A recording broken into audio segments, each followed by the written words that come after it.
several houses back there that are big, and they look like they could be a polygamist house where all the wives live together. People around here won't be able to just like openly just talk to you because they're kind of seclusive and secretive. But since my parents aren't really that kind of people, they would probably talk to you. We are a plural culture in the United States of America, which means that in our families we have more than one mother. 40 years ago, I married a young man in the community that I went to school with, and from day one, we always knew that we planned on bringing other ladies into our home, because he was raised in a plural family, I was raised in a plural family, and we just felt like that was the way we wanted to raise our children. Hi, Lanny. I've been dreaming that dream for years. Can you find Mama Rose? Yeah. Where's Mama Teresa? Can you find Mama Teresa? That's Mama. I come from a family, my father now has 11 wives. When I was really young there were 4 and later 5 as I was growing up, and then I moved out, started my own family, and he continued to accumulate wives. And of course I have like 36 siblings. Another thing that's interesting about the lifestyle is the family continues to grow.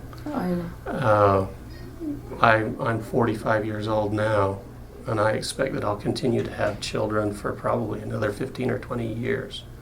Eric's ready for some. My day consists of waking up, getting ready to have family prayers, and I gather the family together and we pray to our Father in heaven, asking for his blessings for the day.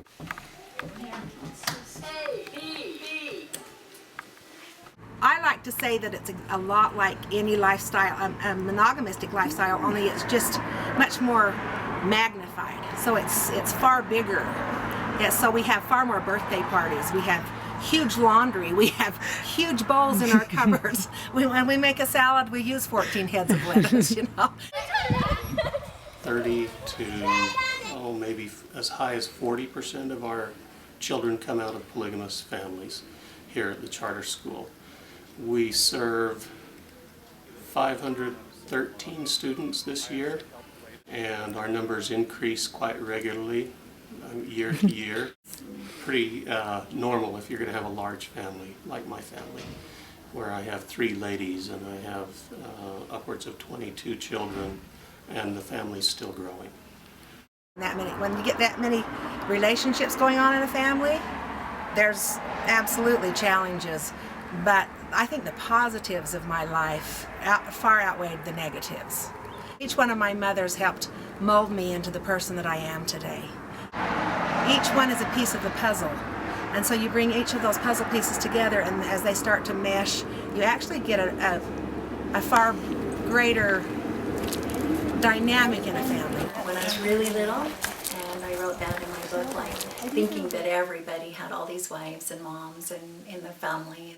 It took me a while to realize, till probably mid-kindergarten, first grade, that our family really was weird and abnormal compared to others, and that's when the abuse started, and when people were very mean to me and to others in polygamy because we were abnormal. But I really loved where I grew up as a kid, and not so much the people and the community, because there I didn't feel so safe, like I said. Yeah. But I loved being outside. I was a tomboy, loved playing in the fields and running and playing baseball and soccer. And my community in that aspect was wonderful, a child paradise.